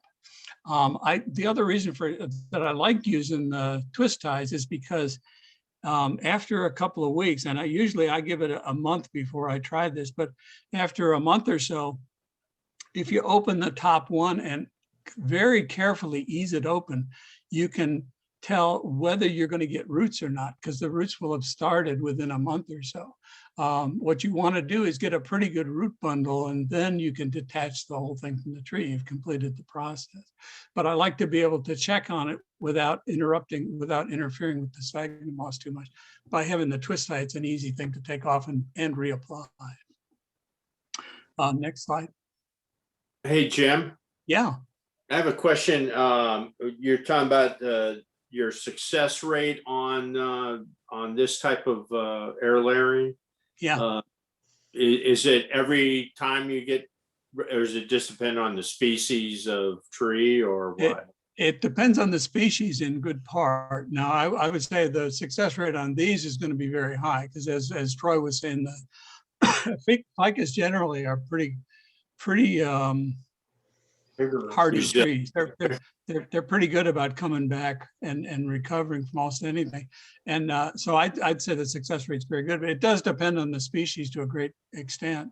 I would say too, I've read places saying that you cannot air layer junipers and pines. I know that that's not true with respect to junipers. I'm not sure about pines. I kind of wonder if you could air layer a pine. Troy, do you know? I don't know. I think our last workshop with Adam at Rick's house last week, I think he mentioned something about it. I don't remember. I don't remember the conversation, but I don't have that answer. No, I think junipers maybe, but pines are probably not. I think you're right. Yeah. I think what I remember reading in John Naka was that the conifers can be air layered, but it takes a very long time. We're talking in this case. I did this in the first week of January. All the pictures you're seeing are from the first week of January. This is about 5 weeks later. And I've got pretty good roots on this stuff already. But in the case of a juniper, you'd leave this on for a year because they're so slow growing. And so in answer to your question, Sam, it depends on the species in great part. And I also think the success rate depends on the species in great part. But most trees, if you try it, you'll find that you get pretty good success at it. So you did this in January, this air layer, and the ficus responds pretty quickly as far as when you would cut off the layering to plant it? Yes. Like a month, 2 months, 6 months? Well, it's been a good time frame. I think what's today, the 20th? Yeah. Okay. I did this probably the 5th or 6th of January. So that would be 5 weeks, I think. Maybe 6. And when I went out to look, I did find roots, and in fact I cut the very top portion off I cut it last night to bring in and show you this morning. I'll open up the plastic and you'll see what kind of roots growth we have on it in 5 weeks time. Cool, cool. Thank you. Good. Okay, this is the portion, you see the broken off branch that I didn't want the broken off branch. I probably could have air layered this a bit closer to the break, but we'll see what comes of this. I may, and in fact, the thing is you can air layer and then air layer again. So I may even do this where the break is. I may do another air layer there and end up with two trees out of this too. But anyway, that's the broken branch that I did as a different air layer. So we can go to the next slide now. Oh, and this, I was searching around for various alternatives because I want to show you this can be done a lot of different ways. You can see this black plastic is wrapped with electrician's tape, and at the very bottom, pardon me, I tied it off with a piece of rag, which I just want to show you there's lots of different ways of doing this. And if it works, it works. It's a good, I think it's a good philosophy to have when you're working with trees is just try it. Hey, what the heck? The worst that can happen is you kill the tree, you know. And I will say the worst that can happen if you get a really bad air layer, and I've done some of them, if the top part dies off, what you end up with doing is cutting it where you would have cut it anyway. The bottom part is going to stay alive because it's still in the soil and it's doing fine. So the worst you can do is to kill off the top part of the tree that perhaps you wanted to make an air layer out of and a new plant out of. But if you've killed that, that's not such a big deal. If we go to the next one. All right, well, here's the whole symphony. I've got the thing on the left-hand side, you see the tied off rag. That was the left branch that was too long. In the middle, I've got the main branch, which is air layered in two different places. Same technique, again, using different cutting tools and using different ways to tie it down. I do like to use the black plastic, although as I said, when Eric does it, he uses foil. So, and it seems to work fine. I think with foil, you can just squeeze it down, which is when Eric's doing them, he's doing 10 or 12 at a time. And it's probably easier to just put foil on them and squeeze than to try to use twist ties on the whole thing. And finally, the exciting entry at the end here, on the right-hand side, you'll see I used yellow duct tape, which is you know, if you're a guy, you use duct tape for just about everything. And this is one of those cases. This is one of those cases where duct tape comes in real handy if you wanted to show it off. So let's see now, is that the last one, Han? Yes. Okay, so there it is in all its glory. I did put a black cloth behind it so you could see it better. But there's the end result that you get. And as I say, I did this, I think, on the 5th or 6th of January. And then I just continued to water the tree in the subsequent month. I don't have any idea what time it is right now, but how am I doing on my time? Good. 11:42. All right. Anyway, what I wanted to do here at the end is to show you, what else did I just wanted to see. Okay, and again, the business about watering, that's a new one to me. I just learned that in the last couple of months. Bjorn said, don't even bother watering, although I still do. When I water the tree, I just sprinkle from the top. Anyway, I usually try to wet my foliage. And in the course of doing that, you will get water into the air layered portions that are inside the plastic. As long as there's a little opening at the top, the water will dribble in and keep the sphagnum moss wet. So what I've got is now I've got a guest star here. And I guess I'll put it on my chair.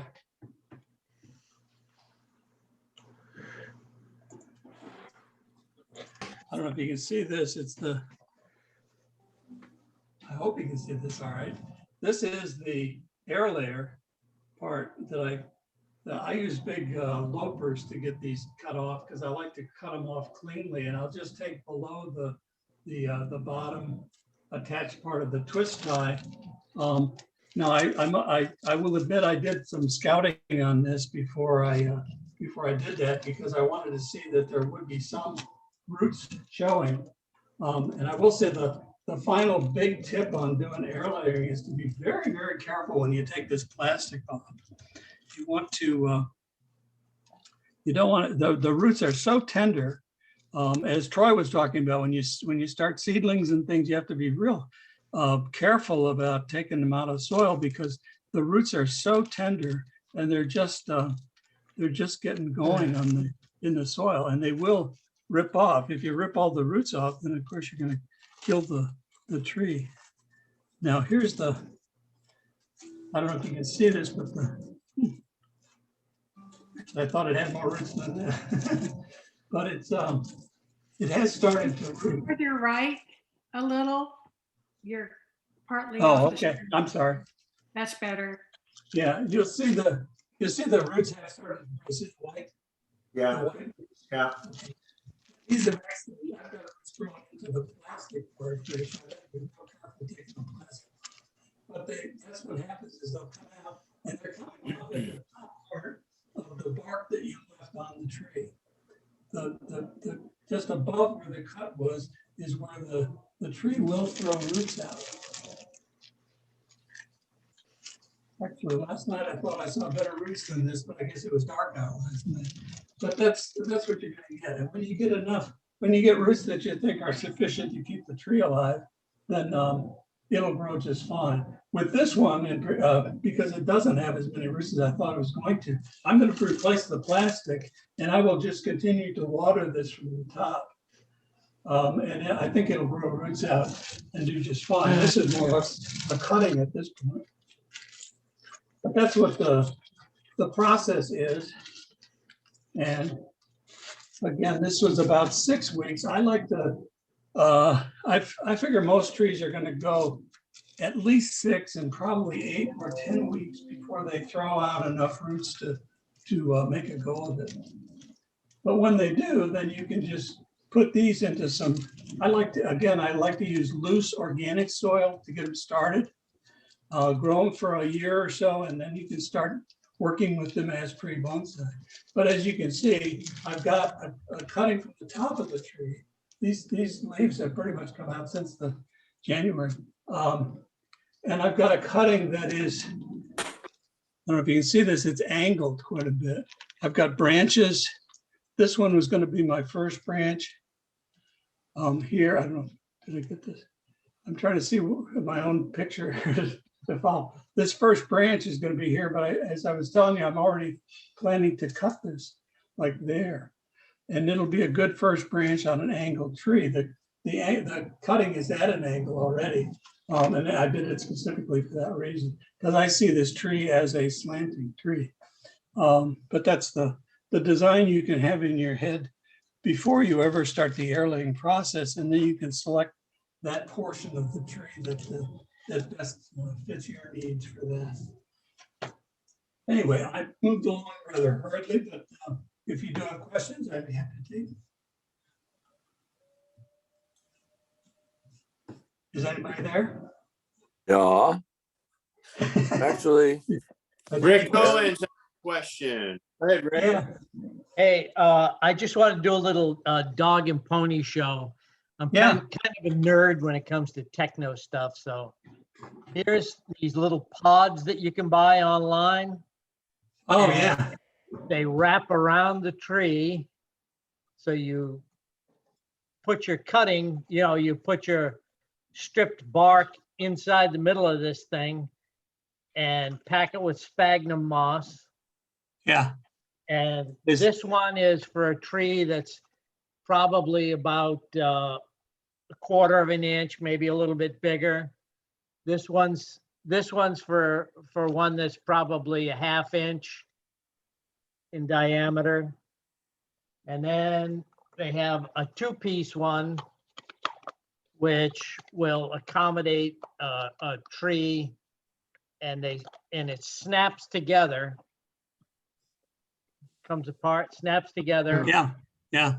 And this one will do, 1.25 inch size. Very good. cutting. I think I think I think Justin had some of these he was showing us last month. Yeah, Austin? I have them. Got them on Amazon. Yeah, yeah. Yeah. I have them as I posted the link to Amazon on the chat. I Actually, have had them more as ordered. well, but my buddy made them on his 3D printer. Oh, even Yeah, better. yeah, Yeah, pretty cool. 3D printing them. I could 3D print Well, bigger ones. yeah, exactly. Troy, I have a something to add to Jim's lecture, and also a show and tell piece at the same time. I like to show you guys. So I don't know how many of you looked at or was able to watch the trio demonstration with Eric, Jason, and Mike. Yeah. But I ended up purchasing a Caliandra, a powder puff tree that Eric worked on. And it's in full bloom right now. So I want to show that off. And also the reason why I purchased it, because it can be made into 2 pieces by using air layering. So I was really excited to see this demonstration. So I'm going to be doing it this spring. So I'm going to show you this piece and then show you why you want to air layer to make 2 unique specimens. So here it is. Yeah, and by the way, if people want to air layer, I've got a crepe myrtle in my yard. It's way too big, and I'd love to take it down. I'd love to trim it back anyway. If you come over and look at my crepe myrtle, you might be able to pick out a joint or a part of it that would make a nice little bonsai tree. You can air layer that freely. I'm happy to have you come over and do it. Oh, cool. This tree is nice, beautiful bloom right now. It's Wow. just Yeah. going crazy. That is beautiful. Yeah. So here's the piece that you can see it. So think about air layering it. Where's the at? Where's my front? So I can get a top piece if I air layer it right about in here. There's a flare right here. So I'm going to probably cut the layer right below that flare. So the roots that come out are going to add to that and create the Nabari eventually, is my thought. And then this piece here is going to be ground down. And then that's going to turn into a cascade. So I'm going to tilt this piece. So this section that's left is going to be coming out of the pot, then going down the direction, and eventually be probably a full cascade plant. Cool. So you're actually this piece. So you're actually getting rid of reverse taper by doing that, and you're Correct, also exactly, and you're also piece, bringing but it's fat in the middle. Yeah, you're also bringing the tree back into better proportions because the trunk you have now is for its height is a little, the trunk isn't quite as thick as you want it. So if you air layer it there, you're going to get it's going to be so much shorter that the trunk then becomes bigger in proportion to it.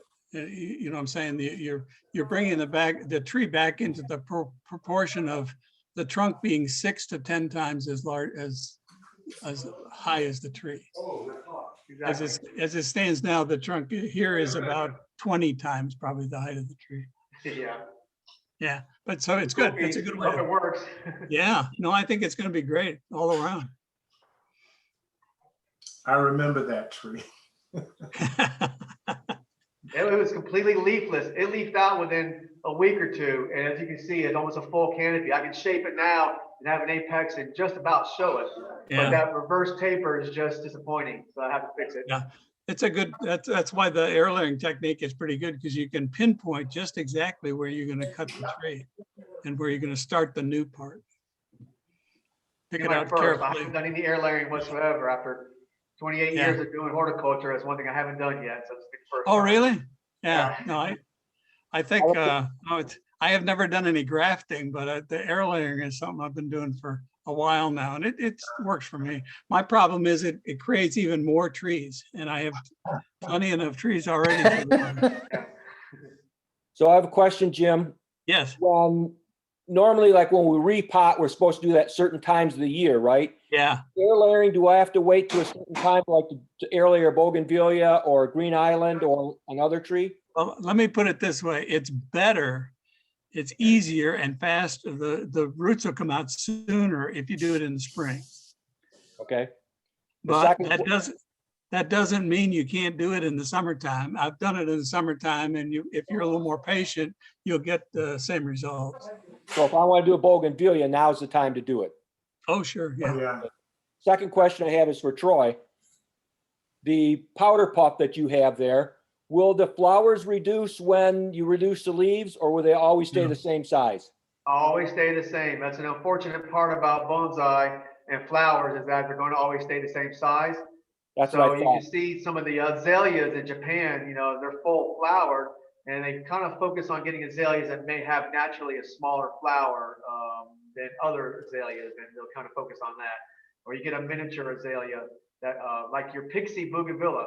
A good example is that bract is already small, and that's a good choice for doing bonsai because you can have it flower and the scale, it just looks better than Yeah. the regular The bougainvillea. two things that don't reduce. One is flowers, and the other is fruit. You'll often see like a cherry tree, and the pot, the tree will be this big, but the cherry is full size. Right. I'm going through that Bremer's an now. exception to that. That avocado tree I put in the show last year. Yeah. And that big, it's flowering. So I think I'm gonna get hopefully avocados. But You'll get a my full tree size- that's this big, I'm Yeah. gonna have avocados this big in it. It's Yeah. gonna be a struggle. If I do, I'll bring it on Zoom one day and show you if I start get avocado. Yeah. Yeah, if I do get fruit. Maybe you can bring some dip to our next meeting. There you go. Yeah, there you go. Good idea. It won't be ready till June, July, I think. But yeah. All right. Are there other questions? Can I go back to the question for Troy? On when you do, we talk about putting things in the ground to make them grow faster, right? Yeah. But if you put it just into a larger pot, will you get the same effect? Yeah. Yes, absolutely. And we just did cedars with Adam last week, or I'm sorry, bald cypress. And I had some that I did in 4-inch pots, and they ended up being, after a year, maybe 1/2 to 3/4 inch in diameter. But I put one into an 8-inch pot because that's all I had left at the time. And that one ended up being like 1 1/4 inch in diameter. Yes. So could I do the same thing by, instead of taking and putting that plant that I want to put in the ground that, say right now is in a 2-gallon nursery pot, could I put it into a 5 or a 7-gallon nursery pot and it get the same effect as putting it in the ground? Definitely, yeah. And just when it gets pot bound, just keep stepping up to a larger pot. Or you don't want to go too big initially because sometimes the soil gets dead, I guess you could say, in that container before the roots have a chance of really encompassing the entire pot there. So it's best to always step up to from a 4-inch to a 1 gallon to a 3 to a 7, so forth Okay, and so so you on. recommend Don't let that stepping tree up. sit in that container for too long. My theory is stepping it up opposed to just putting it into like a 7-gallon pot Yeah. to start, just let it go. Yeah, I and think- also I cut think- those pots down. You want to squat the pot too. So take your 7-gallon and Yeah. maybe chop off the top third or half of it and start getting your root system to drop down a little bit, but yet keep Yeah. it the volume so it can build caliber. It's a little tricky game you can play, but you can't do both at the same time. My feeling is that a bigger pot is better, but the biggest pot of all is putting it in the ground. And if you really want the very fastest way to grow the biggest trunk, put it in the ground. There's no other answer. So the ground will give me A bigger pot a bigger pot is better, but in the ground is better still. When you dig it back up out of the ground, how do you know how deep to go without harming the roots too much? It's a guess. Yeah, When you, yes. by the way, the trick for taking it out of the ground, by the way, is to try to think before you're going to do it, and maybe 6 months before or even a year before. Put your shovel in from the side, a good foot or so away from the tree, and dig in. And what you're doing is cutting off those peripheral roots. Root pruning. They're root pruning basically without taking it out of the ground. Let it sit in the ground another year. And then when you come back, try to dig it out at that spot and you'll get the roots will have grown inside where you cut, the perimeter that you cut around the tree. That's a good way to prep the tree for taking it out. Good. When people take trees from the wild, if you read some of the stories, the pros will go out to a spot and find a tree they really want to collect out in the wild, and they'll dig that trench around. and then come back the next year, and it's easier to get it out that way. Because you've root pruned it basically to prepare yourself, but if you have to do it in advance. So. Hey, Jay, there's a technique that you can do where you take a ceramic tile, right? And drill a hole through the middle of it. Yeah. And bury it in the ground to whatever the depth of your pot is that you're going to want to put your tree in. Okay, and put your plant over that tile. And then I put bonsai soil on top of it. And then I just let it grow, and it'll send a taproot down through the middle of the tile, so where it reaches all the nutrients and helps it to grow real fast. And then the roots grow over the tile, so they're already nice and flat on the bottom. Yeah. So they fit in your pot real nicely. And then when you take it out of the ground, you just cut it off right at the tile. Yeah. And then it's a good way to, it's a good way to, tree for it's a good potting. way to form the roots on the tree. I think that good, I've never heard of cutting a hole in the middle though, because usually you don't even want a taproot, but I guess that would be helpful to it. Keep the tree You alive. also get a good nabari as a result of that, the roots flare down. Yeah.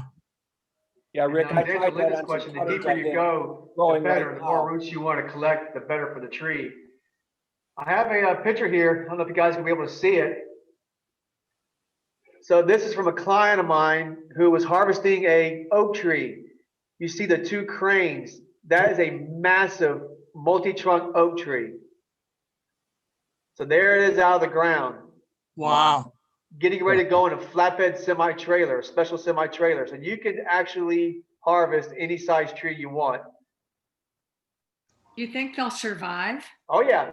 So they put it in the truck, and then there's a truck leaving right there. The truck's driving. There's a big construction area, and they were kind enough not to kill the tree. And so the tree is heading right at you. So you can see the pilot truck in the front, and the semis behind it carrying that tree away from the construction site. And they're going to probably transplant it somewhere else safe without killing the tree. And so that's how big a tree you can move. Well, Troy, if Pretty I could, incredible, isn't it? I think we probably, I'm a retired lawyer and we use weasel words all the time. We don't think we're killing the tree, and we Well, hope yeah. we're not.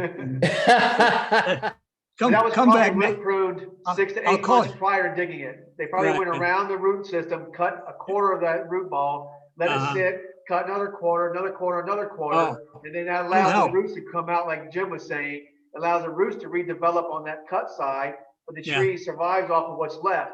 And then you come back and get this section off, the tree starts living off of the first cut section. Long story short, you get around it, and then when you pop it out of the ground, all you're destroying are the roots on the bottom.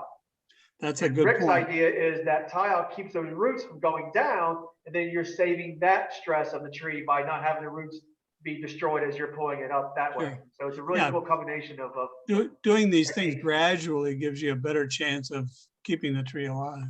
But Yeah. I'm gonna ask you next year if that tree's still alive. Yeah, I'm gonna find out too. Some of these pictures I was blown away. Don't give any guarantees, you know. No. They had done this at River Hall Country Club out on Route 80, moving full-size live oaks, and they had a very good success rate from moving the trees out there to get them off the middle of the fairway or whatever in their design, save those trees. But it was very interesting because initially I started playing out there and they were fairly new when they were planted, and you could see the ones that were stressed by it and others that weren't. And then over time, they kind of, I'm going to say maybe 50% or better survived the transplant, but I haven't been out there in over a year now, so it could be a different matter at the moment. But it was pretty interesting to see them move those big live oaks like that. All right. Anybody else got anything they want to share? Jim, you got more to talk about, or? No, that's my program. So. Okay, Rick, you got something? They transplanted a live oak tree at the entrance to Quail West. The tree had to be 3 foot in diameter. It was huge. And that was about 4 years ago. And it's still alive and Yeah. it's thriving. Good, good. All right. Anybody else Great have book. anything to say or add? You're more than welcome to. Wow. Huh? I wish you guys were this quiet when we're in person. Well, Well, if that's all we Thank you. got. That was excellent. Thank you. The program was excellent. Good, Ann. Thank you. Program. Yeah, I want to thank both Joy and Jem for putting that together for us today. Now, Mickey, let me ask you a question. You going to try this? You know, I never even knew what air layering was for, but actually I might. So Yeah. I'll try anything, you know, it's like, I'm kind of having fun with it. So No, I think having fun is what it's all about. And yeah. if you don't try something, you'll never I learn anything. didn't realize that I don't even know what I thought. I've heard the term, but I had no idea what it was. And then now you're taking one tree and making multiple trees out of it. Right. So that's interesting. I Yeah, do have it's one question. Who was the people that you said were selling trees somewhere? Goodbye. Oh, Where was it? They're over there by you. if you go on the newsletter and you'll see a description of the whole thing. Okay. Okay. Front page Okay. says for sale, Terry Jones. Okay. And Mickey, if you yeah, want they were originally called Castle Creek Bonsai. yes. Hey, Mickey, It's over by where I live. yeah. Yes, it is. Mickey, you're new to the club. I'll be happy to give you some trees. Okay. Seriously, I'm serious about this. Yeah, just come on over. I'll give you some trees. Couple of varieties. You try stuff. I like to help newcomers out. Well, send me, or how can what's your email? I'll send you an email, or Okay, mine great. is Jim Bremer 239 @gmail. Okay. Jim Garrick looks like he wants to say something. Yeah, well, I've been waiting here all the time. I guess maybe could add to this might be old fashioned, but when you're planting and you want the roots to not go deeper, put like an old shingle or tar paper at the bottom and then plant on top of it. Yeah. You should spread out. That's what Rick was talking about. Yeah, Rick said, but that was what we used to do. Tar paper or shingle, anything that would stop the growth from going down. Oh, Yeah. and one other thing I wanted to bring up was that Dave Bovio has volunteered to do an audit on our books for the new year.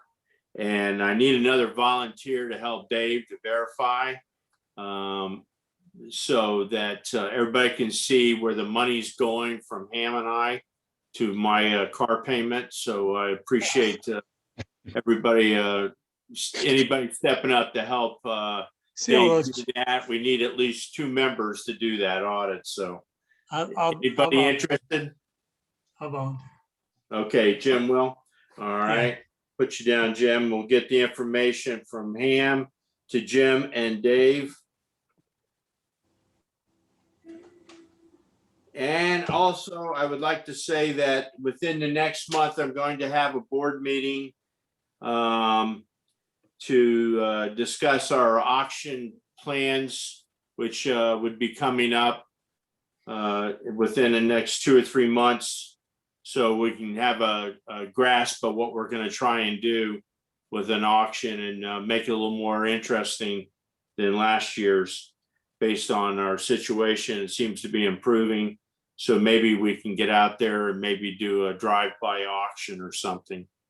Another thing is we're going to keep planning for the show in November, and I have a good feeling that we may be able to have a live one. So let's stay positive on that and think about that as well as a club and what we'd like to see and do this year again. So just want to put all that out there, and I want to thank everybody for participating. We had a really good turnout. 25 members got on this morning and participated. And thanks, everybody, and just keep up the good work out there. Bye, everybody. Thank you. Bye. Thank you, Sam. Thank you. Bye now. Good to Bye-bye. see Bye, guys. everybody. See ya. Bye. Good seeing you, Jim. Yes, take care.